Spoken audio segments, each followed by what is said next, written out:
You cannot be up here. Hello, Grandpa. I'm sorry. I just want to be here with my friends because I'm with this group. The sign just went off. Can't she stay up here for like a minute and just Absolutely not. Coach passengers are not allowed up here in first class. It's policy. I'm sorry. Oh, this is a very strict plane that I'm on. Welcome to Germany. Auf Wiedersehen, asshole. All right. Why don't you go, I'm gonna go take a nap. Yeah, I'm tired. I'm gonna take a nap. I think it's a good idea. Catch you on the flip side, motherfuckers. I'm sorry. She's... I'm leaving. Thank you. This should be open because it's civil rights. This is the 90s. 22-minute podcast. 22-minute podcast. Don't want to take up much of your time. Just gonna read some headlines. Stuff. Welcome to the 22-minute podcast. My name is Wes Severson, and today is Tuesday, May 13th. You know, just a regular old Tuesday. I think isn't it is a meme, but I think we can just go ahead and say it's Tuesday, isn't it? Isn't it? Tuesday. Tuesday, isn't it? And I'm here with Mike Finley. Hello. James Face. Hello. False. Would they say false or face? Face. I don't know. I guess I'd have to ask somebody. Hi, how would you pronounce this name? Hey, excuse me, I can't understand a word you're saying. Can I ask you a question? Everybody's talking at me. Everybody's talking at me. I don't hear what they're saying. Anyway, Great record. Great record. Just, I wish we had camera on that. That was so good. sorry. Oh. Eyes closed and everything. It was beautiful. I have no idea what I'm doing. It just takes over. On this day, let's go ahead and get to it. Let's jump in. On this day in by the way, it's May 13th. Oh, yeah, Tuesday. Yeah. In 1940, Winston Churchill faces the House of Commerce for the first time as Prime Minister and tells members, "I have nothing to offer but blood, toil, tears, and sweat." He was sweating profusely.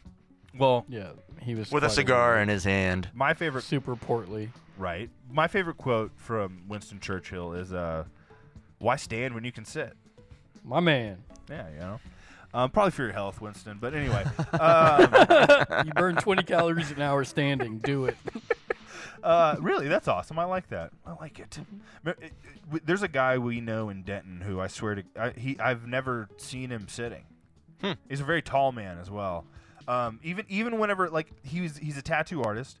But even whenever he worked at, I'm sure he sat when he did that. But even whenever he was a doorman, you know, colloquially probably not appropriate. When he was a door person at an establishment around town, he stood the whole fucking time. Yeah. Talking about BR? I am indeed. I like that we can just do initials because Battle Royale is a good guy. Yeah, he's a good guy. He's actually legitimately one of the best people I've probably just a glowing person that I don't think anyone could have a negative opinion of. Anyway, speaking of Winston Churchill, by the way, I went to watch this Netflix series. Thank you, by the way, Mike.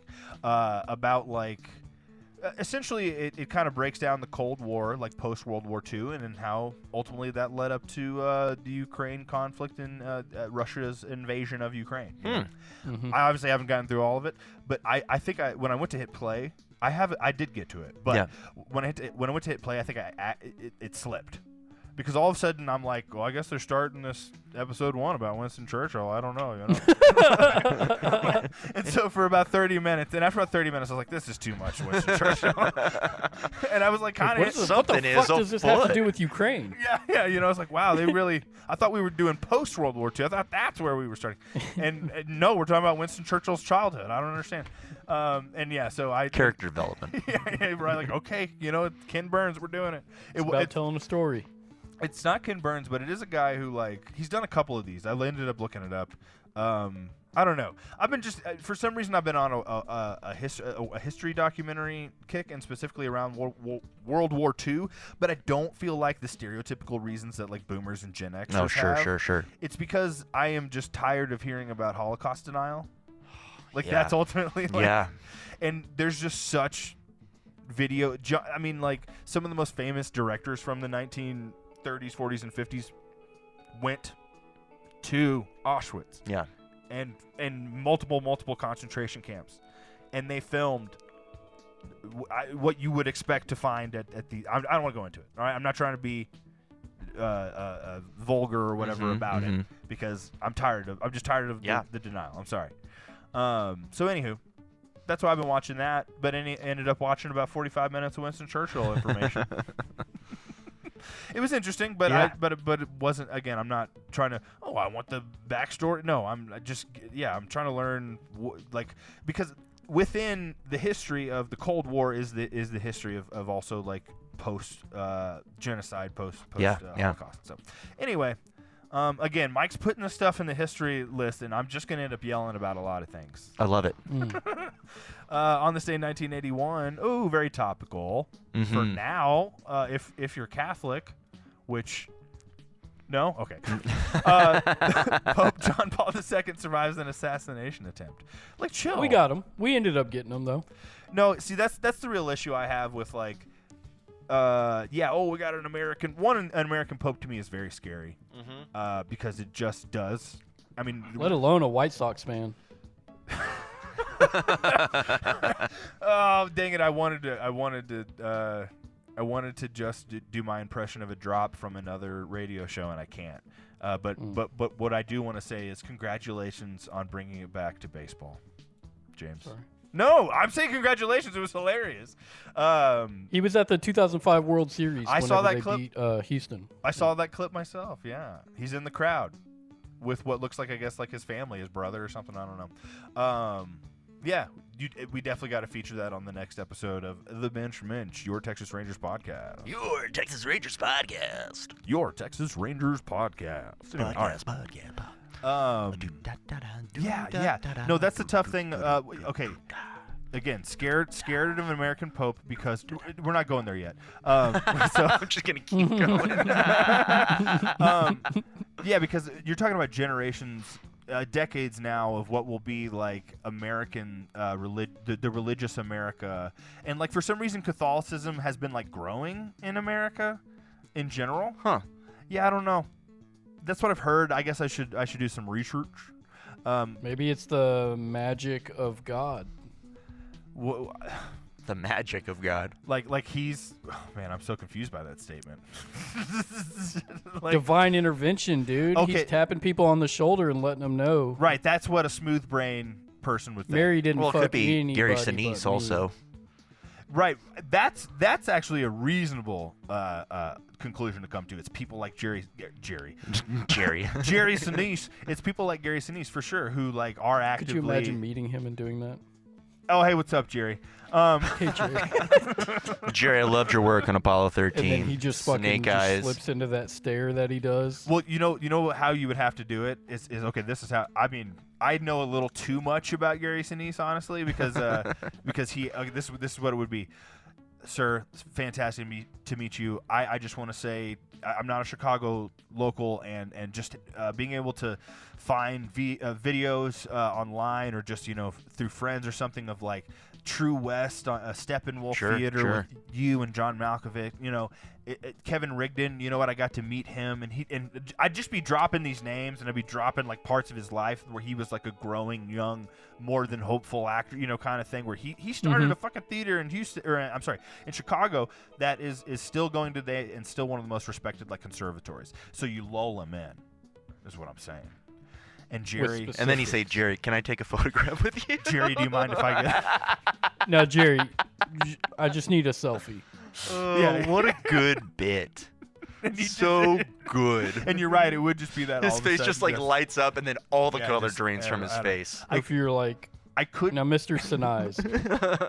No, you know what? I think his last name, like he actually probably gets that all the time. I mean, maybe combine them. Jerry Sinise, please. Yeah, that's good. But no, I think he actually, even though he's a fucking busybody religious person, We're gonna lose so many listeners. I'm sorry. Half right now. I'm kind of just like over it. I'm sorry. I'm just over Holocaust denial. I'm over believing in Space Daddy. And then Space Daddy. Yeah, I'm just so over it. Anyway, even though you're going to hell. that was gonna be true even before I said what I just said. Because I've said it for years. I've said it for decades. It's religion's job to remind you that. Though. Right. So. That's the thing, right? Isn't that like a stereotype about Catholicism? Is there's so much guilt that they kind of put in you, and that's. Oh yeah, they want you to feel guilty all the time. Well, obviously it's in all religion or all forms, but I've definitely heard that it's very heavy. I've heard that like Catholicism for sure. Yeah. Anyway, no, I think Gary Sinise would be down to do that skit. He's down with the clown for sure. I really think he would. Anyway, blah blah blah. I can't even remember how we got off on this. I guess it was shout out Jerry. Yeah, shout out Jerry. Catholicism because of No, in the U.S. the rise of Catholicism. The last thing I'll say is like obviously the Catholic Church was trying to repair its image with the last pope, and they're still trying to do that because hey, they're responsible for a lot of sexual abuse on children. I mean I don't know how cleanly I can put that, but yeah, it's pretty clean. Yeah. So I don't know. I'm tired of religion, and these guys have like honestly the biggest pedophile ring in the world for a while. So what are you gonna do? I guess I'll be happy he's from Chicago. I don't know. Dad balls. On this day in music history, on this day in 1988, Judas Priest, breaking the law. I think that was an earlier record, or maybe it was a later record. I have no idea. Released their 11th studio record, Ram It Down. I wonder what that was about. If you know Judas Priest, you know exactly what that was about. With the cover of Johnny Be Good. Ooh, I haven't heard that. I listened to it this morning. It was neat. I have also never thought I'd heard a Judas Priest song before, but then I listened to him sing, and I was like, I recognize his voice. You realize it, right? I know what you're talking about. You realize immediately when you hear any Judas Priest song, you're like, oh, this is like a genre to itself. Mm-hmm. No one else sounds like Judas Priest, and yet Judas Priest was proliferated through the culture pretty heavily. Dude, I was listening to some 80s music. I'm sorry. I'm just so upset because I was listening to some 80s music, right?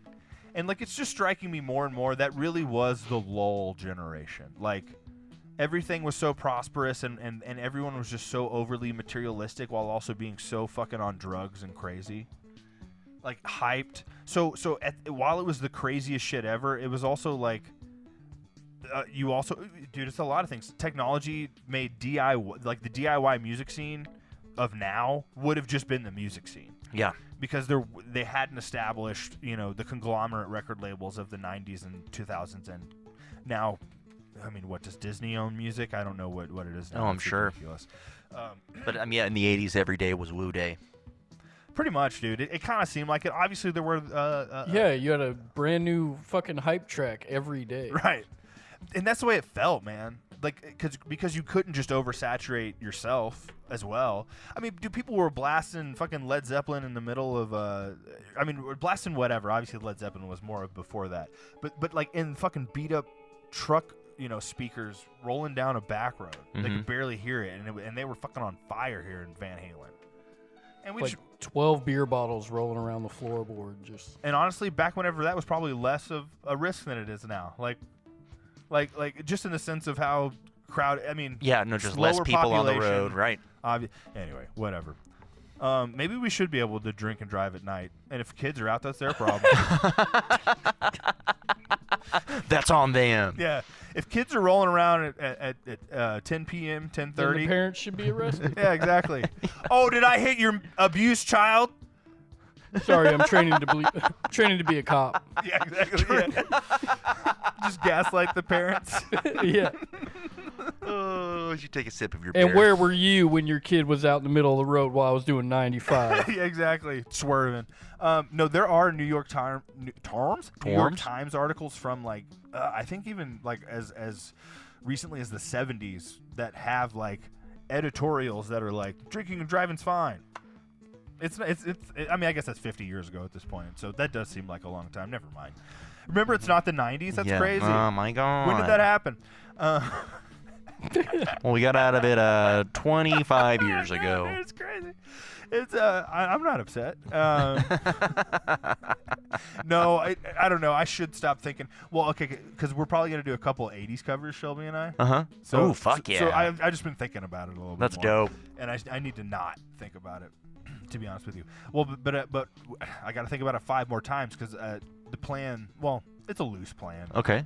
But 7 songs, all covers, and we're just gonna take 80 songs that already sound weird and put them in 7/4.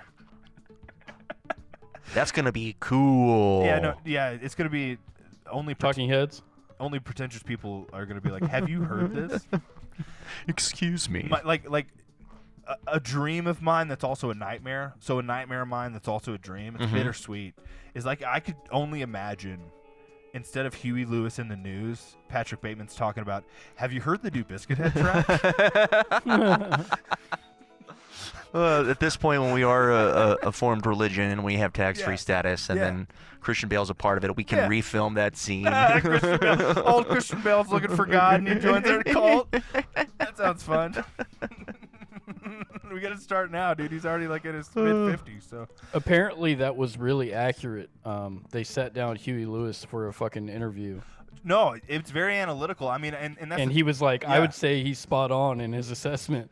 dude. I was like, man, that's a cool interview. No, I do love that. Like, I mean, but that's what being an author, like, I think you get the room to do sometimes more. Is like you're not confined to dialogue and 120 pages. Like you're like, man, this is what this character would do. This character would get, because there's a whole chapter literally about like a Whitney Houston record. You know what I mean? So that's why I love books. Love Whitney Houston. I do love Whitney Houston as well. R.I.P. indeed. Sad. All right, well, let's continue with music history on this day in 1990. Green Day's debut album, which I don't think anyone heard until they heard Dookie, really. Unless you were like in California, maybe. Sure. 39 Smooth. I don't even understand what it's about. Yep. I mean, never heard it. I remember started with Dookie. Yeah, I remember like listening to it like maybe 30 years ago, or like actually I say 20 years ago. Sorry. Sure, but like, yeah. I mean, I don't think it was anything. Special, but. Well, what is special is it. I mean, Green Day. I mean, okay, I can't go into too much of this, but again, so distinctive a sound. Yeah, 100%. Yeah. And that sound has always been there. Yeah. So yeah, if you do hear Dookie, and then I mean, by the time we heard, I'm sure we heard Dookie, but then their singles had already been around by the time we were 12. Like, it's crazy. But Nimrod sounds vastly different than Dookie. It's more polished for sure. And what they sound like now, but to I me, get it is the same. I hate the way honestly, their production, I hate the way it sounds now. So it's just very difficult for me. But well, yeah, they got rich, dude. Yeah, for sure. And one of their sons is a sexual abuser. On this day in 1997, Modest Mouse's EP, "The Fruit That Ate Itself," is released. Good stuff. I mean, again, you go back and it's just such an original, distinct sound. And if it hits you as a kid, little angsty kid, man, ooh. You know, I definitely have a lot of memories of senior year, and then the one semester I went to the University of Houston. Modest Mouse was like that was the biggest shit for me. I remember we went to visit you because you guys were doing a production of Holes. What's up? We were driving around in my minivan, my parents' minivan. Yeah. And like we were just having a conversation in the van, and then like you had this. What happened? You had this. Foam cup that you just ripped apart, and you put all those pieces inside the cup. Sure, You're like, yeah, just knowledge of itself. I'm not autistic. It's crazy. Right there. Good. I thought you were going to talk about whenever we saw a homeless woman pee. Oh, the wildest thing. Well, we're in fucking Houston, the grossest fucking thing. The terrible city. I'm sorry to shit on fucking Houston, but it's terrible. Texas, bro. But no, we were driving through while Wes was making this art. We look over and there's this homeless woman popping a squad, taking a piss on a cardboard box, folded up the cardboard box, and went about her day. Took it with her. Mobile potty. My piss box. Yeah. You know, maybe she thought she was a cat. Maybe she smoked a lot of meth and she was gonna rip it up and smoke it after later. It's a filter. The ammonia, all that. On this day in 2000. Piss filtered board. Hey guys, I brought the filter. Like whatever room she's walking into, it's terrifying. 7-Eleven's just like, leave. Remember, there's a smell to it. Thank you, Mike. That's a callback to what I will make a stand-up joke at some point. On this day in the year 2003, Alkaline Trio released their 4th record, which was the first one I heard, so I'm a poser. Good Morning, produced by Jerry Fenn, with the singles Blue in the Face, which is fun to play and sing, and We've Had Enough. I didn't know This Could Be Love was a single, but look at that. It's not a single, just just a banger. Yeah. It opens up with Blue This in Could the Be Face Love. wasn't Yeah. either, but yeah. They're all fantastic. Put It All in Black, great and I think record. We've Had Enough, I think were the 2 actual singles from. Oh, okay. Yes, the first song I heard was We Had Enough, no question. On this day in 2022, Lamar Kendrick, his 5th record, Mr. Morale, which is a great underrated record, and Big Steppers is released. The last of really, I didn't know that. Yeah, the last in Top Dog Entertainment and Aftermath. What's he on now? Something bigger, probably. His own. Oh well, that's how you know you're. Yeah, that was the first one on his solo production company, He's and then making now it's so on much more money now. Oh my God. Yeah, good for him. I wonder if he probably runs his own production team as well. No question. No doubt. Like touring no doubt production about team. it. All right, I'm gonna bust through these. Yeah, let's do it. What? I'm so confused. Action. On this day in TV and film, 1970, Let It Be. On this day in 1988, Friday the 13th Part 7 is released. New Blood. Fun. On this day in 1994, first movie I ever saw in theaters. My mom was upset. The Crow. Nice. I saw a man die that day. No. On this day in 1994, Crooklyn. On this day in 2004, Coffee and Cigarettes. On this day in 2005, hey, why don't you lay off that denim jacket? Kicking and Screaming is released. On this day in 2011, Bridesmaids. All right, we have less than a minute for birthdays. Let's do it. And we have a good handful. So, Yeah, that's true. I'm not going to get distracted other than to say, 39, Robert Pattinson. Calm down, turning 48, Samantha Morton. That's for me. Turning 86, Harvey Keitel. Ooh. Turning 40, Ramsey Bolton, the guy who plays Ramsey Bolton. I did want to say, the only time I've ever wanted or agreed with a fan cast kind of thing was when that guy was younger, I wanted him to play the Goblin, whatever, from Red Rising. I can't remember his name. Severo. Oh yeah. Look into it. It's Red Rising. We're moving on. Turning 39, Leah Dunham. Turning 76, Zoe. Zoe Wanamaker, the Quidditch coach from Harry Potter. Turning 75, Joe Johnson, the director of Rocketeer, Captain America. We won. Time for one more. Oh my God. Okay, I didn't know. Turning 44, Sunny Leone. I was like, who is this? She's on the top 30. That's a porn star. Yeah, I know. I had no idea too, and I looked it up. That's a What is up with what's a IMDb? porn star? I don't know. IMDb's lists are